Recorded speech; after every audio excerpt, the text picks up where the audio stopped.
little fight between a spiritualist and a materialist. And so Prahlad Maharaj is one of the Mahajan, the great soul, and he has a very, very nice teachings for us. And Prabhupada also follow in the same footstep, and he has brought this knowledge to us. And previously we have studied that how Hiranyakashipu wanted to know what he has learned into the school. At that point, Prahlad Maharaj is teaching us this devotional service. That's Bhagavatam, Canto 7, Chapter 5, verse number 23 and 24. And where Prahlad Maharaj teaches us that what is the highest thing for a person to be doing. And that's where he described how we can serve Krishna in 9 different processes: Ravanam, Kirtanam, Vishnu, Smaranam, Padasevanam, Archanam, Vandanam, Dasyam, Atmanivedam is the last thing. That's what we learn. And then after, he also tells his father all this philosophy, because he knows his father is not on the right path, because he was atheist and he thinks that he should be the God rather than Krishna. So he's been an enemy. He's just playing a role of an enemy, actually speaking, right? We all know that. And then his first brother, which is Hiranyaksh, he was also played a demon against Krishna. They say that Krishna one decided that he wanted to fight, this virras in him, And so at that point, he designed this whole thing, and that's where the birth of Hiranyaksh, Hiranyakashipu, Ravan, they all come into the picture, right? So Hiranyaksh is the brother of Hiranyakashipu, and Prahlad Maharaj is the son of Hiranyakashipu. So then he is teaching Hiranyakashipu that what the man should be doing. At that point, he also, when he asked that, what did you learn in the school? At that point, he says about this devotional service. He also says about that Nate vidu swat katim hi Vishnu durasayahi bahirarthamane andayata ande rupaniyamana te pisa tantra urudam nibandha. Because of the uncontrollable senses, how the man has forgotten what is good for him actually in this material world. And he says that to progress towards Vishnu, Lord Vishnu, or the service of Lord Vishnu is the highest thing the man can do, Then he teaches us that the best way to get the mercy of Krishna is serving the spiritual master. He says that until and unless what take the dust of the lotus feet of a Mahajan or a great soul and rub over or put all over his body, smear it all over his body. Till then, there won't be any mercy of a spiritual master. Till then, there won't be any mercy of the Krishna on an individual who is seeking to advance into the spiritual way, or he is seeking for spiritual advancement, or his desire is spiritual perfection. Those are the souls Prahlad Maharaj is talking about here. And so finally his father is looking for a different answer, so he got really, really mad. Now he has a plan to kill him. These are the slokas we are studying right now, that he's throwing him off his lap, and then he has planned so many things to kill him. So here, then he also gave the philosophy to Prahlad Maharaj that why he should be killing him. One reason he wants to kill Prahlad Maharaj is because Prahlad Maharaj is worshipping or doing a devotional service of Vishnu, who is actually an enemy of him because he killed his brother. So he also considered Prahlad Maharaj as a enemy, because he's siding with the enemy. That's why he's his enemy, So can you imagine the father is telling his son that you are my enemy? So that's what is happening here. And ultimately he also tells him, because Prabhupada explains in the purport in the last one in 34, 5.34, here Prabhupada explains that when Prahlad Maharaj will be liberated, he will get the form of same as Lord Vishnu, it's called Sarupya liberation, because there are 5 different categories of liberation. One of them is Sarupya, means the same look as in Lord Vishnu. And all these things comes to you the same, You have same power almost, So then, that's why also he is considering him as an enemy, because he is worshipping Lord Vishnu. He is also going to liberate it into Salokya Mukti or liberation. That's where he is going to look like Vishnu also. So that's why he thinks he is an enemy. So he said that the enemy should be killed. So in text number 36, he talks again. This is Hiranyakashipu talking. He's saying, Vishnorvad Satva Asho Kimno Karishyati Asman Jasaha Surudam Drusyajam Pitror Ahat Yah Pancha Hayana. This is the Sanskrit, And the word by word translation is Vishnu means on to Vishnu, Va means either, Sadhu means good, Aso means this, Kim whether, Nu means indeed, Karisyati will do, Asman Jasa not, trustworthy, and then Saurdam, affectionate relationship, Prabhupada explains, and Dusya Jam, difficult to relinquish, Pitro of his father and mother, Ahat gave up, Yah he who, Pancha Hainaha, only 5 years old boy, that is Prahlad Maharaj. So in the purport, Prabhupada says that although Prahlad is only 5 years old, this is a translation of the slok exactly.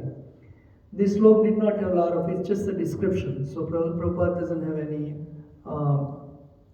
purport for this. But translation of the slok is like this.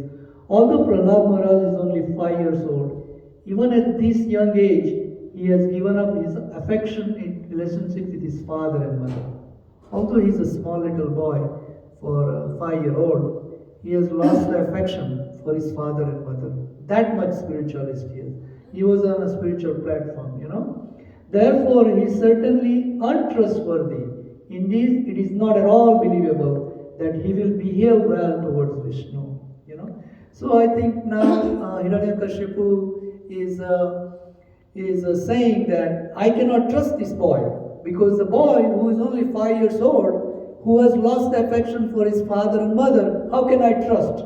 He would not be trustworthy to Vishnu also. He's like characterizing him now, So in text number 37, again he says that Paro api apyatam hitakrida yatho sadama swadehajo api amayavat suto hitah chindya tad angam yad uttamamo ahitam sesam sukham jivati yad vivarjanat.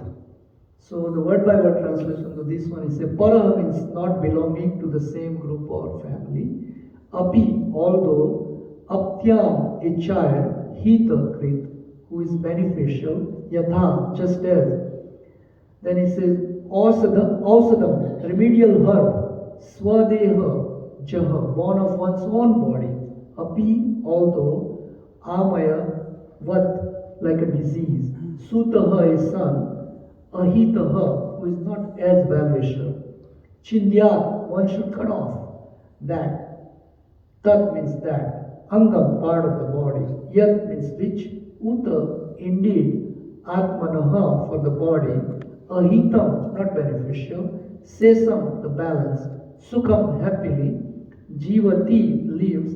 Yat, of which. Vivarjitam, by cutting off. So the translation for this slok is like this. Although a medicinal herb, being born in the forest, does not belong to the same category as a man, if beneficial, it is kept very carefully. Similarly, if someone outside one's family is favorable, he should be given protection like a son. On the other hand, if a limb of one's body is poisoned by disease, it must be amputated, so that the rest of the body may live happily. Similarly, even one's own son, if unfavorable, must be rejected, although born of one's body. So this is the philosophy. This is like logic Hiranyakashipu is giving it to us. He was giving it to everybody actually speaking, right? Because he's speaking in Srimad Bhagavatam, and in Srimad Bhagavatam, it is for all of us, So, okay, it should work now. So I think in Srimad Bhagavatam it's for all of us, but Hiranyakashipu is giving a materialistic philosophy to all of us now, and because he has a different ideas. So he's saying that the herb which is born in the forest, but we bring from outside and kept inside the house very safely, because we think that someday it will be useful to us, right? Although it's something not related to the man, but if we bring it inside the house, right? So there is one logic he's giving, Hiranyakashipu is giving, right? Similarly, he's also said that if one limb of our body is diseased, sometimes we have seen, externally for all of us in material world, that something happens, to our food, especially the diabetics, right? When you start getting infected, they cut off the limb from there to further, damage to the other body. We have seen this amputated. So, and whenever it gets infected so badly and cannot be saved because it could cause a lot of trouble for other body parts. So similarly, he's saying that if somebody is diseased, and part of the limb is diseased, then it should be cut off and taken off, then it is done. So he's giving this idea that my boy is not very, very good. He's a family member, but he's not learning all this family style, diplomatic style, what he wanted him to learn. So he's a bad boy, So if it is a bad boy like that, he should be out of our family. That's what he said. So Prabhupada really explained here very nicely in this purport. Prabhupada says that Sri Chaitanya Mahaprabhu has instructed all devotees of the Lord to be humbler than the grass and more tolerant than the trees. He says, Chaitanya Mahaprabhu tells us, right, that we should be humbler than a grass and tolerant than a trees. So we have seen trees so tolerant, right? We read these stories all the time, right? Even we throw the rock on the tree, that tree gives us the fruit, which is so nectarian fruit, right? Especially when we eat mango or something like very sweet fruit. So although we are throwing rock at the tree, so how tolerant it is, And the second example is that when we cut, actually we are cutting the tree, right? And cutting, but the limbs of the tree we are using to light up the fire, right? To protect us from the cold and stuff like that. So these are the things that how tree is tolerant and humbler than the grass. We trample on the grass all the time, but the grass never has said anything to us that why you do that. And then even if we trample on it, it becomes like a down to the earth again. So that's how tolerant, So, Chaitanya Mahaprabhu has said. So otherwise there will always be a disturbance to their execution of devotional service. If we don't become this humble, then we would not be able to perform our devotional service very good, Amanina manadena skirtaniya sada hari, he says that, So here is a vivid example of how a devotee is disturbed by a non-devotee. Even though the non-devotee is affectionate father, so the devotee is like Prahlad Maharaj, and non-devotee is Hiranyakashipu, who has been bothering, a devotee, and he's so much punished, he's so much given all this hardship. And so Prabhupada says that here is a vivid example of how a devotee is disturbed by a non-devotee. Even though the non-devotee is an affectionate father, the material world is such that a non-devotee father becomes an enemy of a devotee son. And we have seen repeatedly, time after time after time, that fathers has become sometimes very, very irritated with their sons becoming a devotee. It's during the time of Prabhupada, we know that so many parents has actually complained, not even complained, but they have taken him to the court too, that our children has been, hypnotized and done this and that, they have been taken, But since we don't know our own good, we don't know the good of our children, that's why we think that way. We think that he should be doing my service rather than doing Krishna's service, and that's why we think that way. So The material world is such that the non-devotee father becomes an enemy of our devotee son. Having determined to kill even his son, Hiranyakashipu gave the example of amputing a part of one's body that has become septic and therefore injurious to the rest of the body. The same example, of course, may also be applied to non-devotees. Chanakya Pandit advises, Tyaja Durjana Samagrama, Bhaja Sadhu Samagama. Devotees actually serious about advancing in spiritual life should give up the company of a non-devotee. Chaitanya Mahaprabhu also has advised this to all of us. Those who are keen, those who wants to do a spiritual advancement, who are going further into this route, one more step, they should be avoiding the satsanga, or they should be avoiding the company of those who are non-devotees, those who are not devotees, those who are not on this path, because there will be an obstacle. There will be more pulling you in their thing than their force is so much that rather than you pulling them to the temple, he'll be pulling you into the materialistic activities. That's why it says common man on the street is the enemy of the person who is trying to be a devotee. Common man is your enemy. So we should be, it's like this, that the man is known by his company, right? So devotees are, try to associate with the devotees or like-minded people, right? So we try to get together. So here Prabhupada also gave that Chanakya Pandit, he was a philosopher and he was also a politician. Actually, he was not direct politician, but he was a secretary of King Ashoka, right? He was and his philosophy is studied in India. There are big books, and he knocked right on the head right away about this thing. So he was considered a very, very big guy, and that's what a lot of the quote comes. Prabhupada also quote from Chanakya Pandit's philosophy, that he teaches us this, and he says that Tvaja Durjana. Durjana means the people who are not interested in Krishna consciousness. Those are Durjana. And Sadhu means the one. Sadhu Samagam means Sadhu, association of a Sadhu, Santa, saintly person we should be associating with. And we should leave the company of the other people. So here, Prabhupada said, to be too attached to the material existence is ignorance, because material existence is temporary and miserable, which we have studied all the time here, right? Therefore, devotees who are determined to perform tapasya, penances and austerities, to realize the self, and who are determined to become advanced in spiritual consciousness, must give us the company of atheist non-devotees. Prahlad Maharaj maintained an attitude of a non-cooperation with the philosophy of his father. So he didn't listen to his father, his materialistic philosophy. He didn't want to follow him in their footsteps. Excuse me.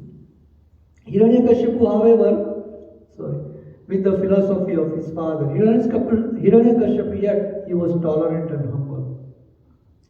So this is where the devotee's quality comes in, tolerant and humble. So he was very tolerant and humble. However, being a non-devotee, was so polluted that he was even prepared to kill his own son. He justified this by putting forward the logic of amputation. So he wanted to kill his son, but he gives this example also, very logical example, that why he's okay to kill his son. That's what he's explaining. So it's very, very, very, very bad philosophy he has. And so now, he's ready to kill his son. In next couple of slokas, we'll be learning that how he goes so wild about killing him, and then finally he realized that he's not going to be able to kill him. But he tried very, very hard to kill him. But at the same time, he also has this kind of materialistic philosophy. So, for goal for us, learn from this verse is that we shouldn't be associating with the non-devotees. We should be associating with the devotees, right? That's our goal. Those who wants to achieve the spiritual perfection, the spiritual advancement, and who has taken the vow to do that, and we should be doing that. So, and then, as we all know that, taking a vow means regulating our life. We have to regulate our life. We have to follow the regulative principles. And regulative life means tapasya and austerities. Penances and austerities means you don't have to do some things, and you have to do something. Do's and don'ts, right? We always say that what I need to do. But then when you have chosen this path, then we have to have these do's and don'ts. And according to our spiritual master, according to our scriptures, and according to the sadhu or a saintly person. Because they say that these three people, they walk just like the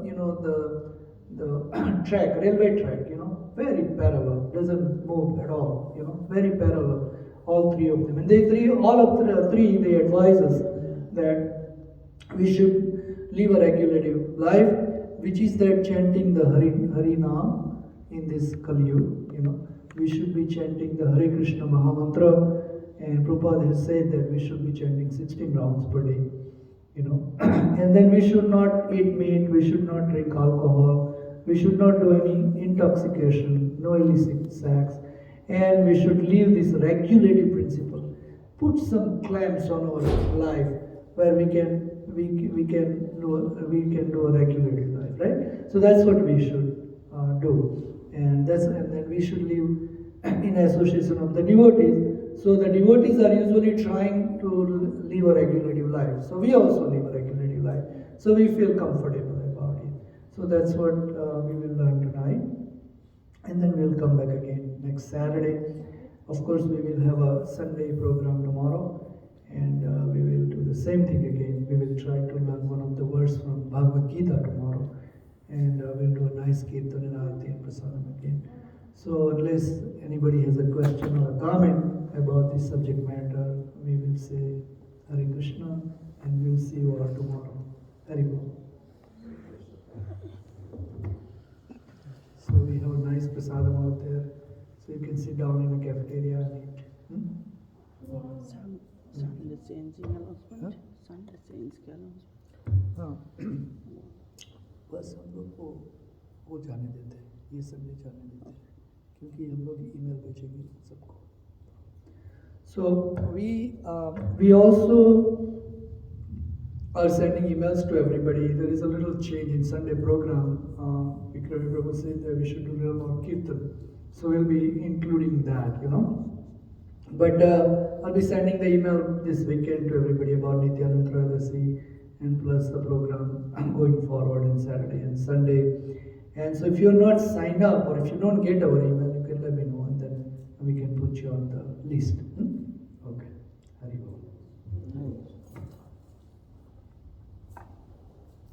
पानी ले लो. पानी महापानी.